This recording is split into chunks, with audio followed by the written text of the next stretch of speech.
আমার একটি মেয়ে ছিল, অ্যাক্সিডেন্টে মারা গেছে। একটা ছবিতে কমেডি থাকবে, হাসি থাকবে, তো এই ছবিতে সবকিছুই পেয়েছি। আগে যে সব সিনেমা তৈরি হতো এখন আর সেই সব সিনেমা তৈরি হয় না। যেমন টিকটক নিয়ে মেসেজ আছে। মহিলারাও সিনেমা দেখে, ঘরে বসে দেখে। হলে পুরুষ লোকের সাথে বসে সিনেমা দেখতে মানসিকভাবে তারা প্রস্তুত না। বছরের শুরুতে এমন একটা ছবি করতে পেরে সত্যি খুবই ভালো লাগছে। আমি এই ছবির নায়কের বাবা। এই ভূমিকা আমার একটি মেয়ে ছিল, অ্যাক্সিডেন্টে মারা গেছে।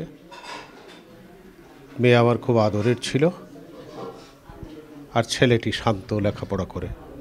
এটাই কথা। দৈনন্দিন জীবনে আমি যা করি তাই নিয়েই সিনেমা আশা করি ভালো হবে। রুবেল মাহমুদ পরিচালনা করছে, আমি সর্বপ্রথম তার এখানে কাজ করতে আসছি। ভালো লেগেছে তার কাজ।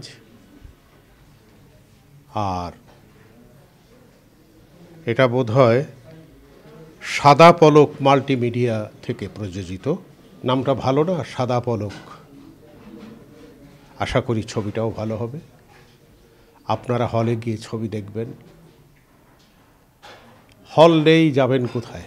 তবুও হল নতুন নতুন করে সিনেপ্লেক্স হচ্ছে, সেখানে যাবেন, ছবিটি দেখবেন, আপনাদের ভালো লাগবে। ভালোই তো লাগছে। নতুনদের চিন্তাভাবনা আলাদা, নতুনদের সাবজেক্ট আলাদা, নতুনদের ধ্যান ধারণা আলাদা। সিনেমা আগে যে সব সিনেমা তৈরি হতো এখন আর সেই সব সিনেমা তৈরি হয় না। এখন নতুনদের অনেক চিন্তা, নতুন নতুন চিন্তা নিয়ে তারা সিনেমা বানাচ্ছে। আমার মনে হয় সিনেমা শিল্প একটু পরিবর্তিত হচ্ছে, তবু ভালোর দিকেই যাচ্ছে।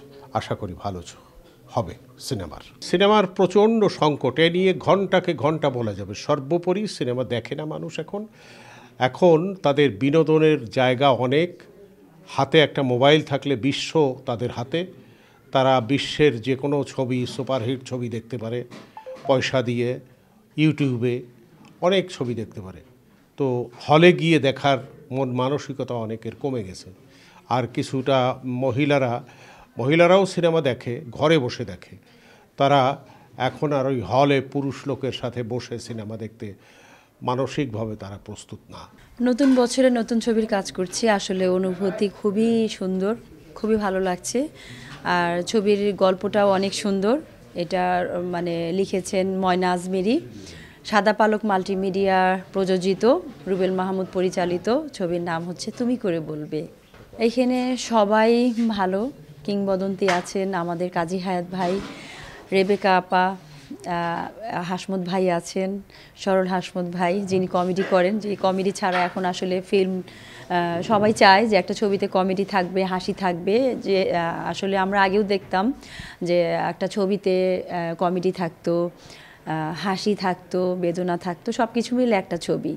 তো এই ছবিতে সব কিছুই পেয়েছি, সব কিছুই দেখছি যে সব কিছু সুন্দরভাবে আছে, ভালো ভালো মেসেজ আছে।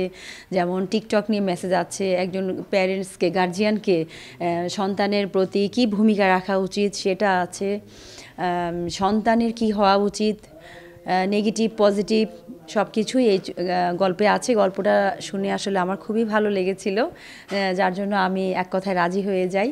আর বছরের শুরুতে এমন একটা ছবি করতে পেরে সত্যি খুবই ভালো লাগছে।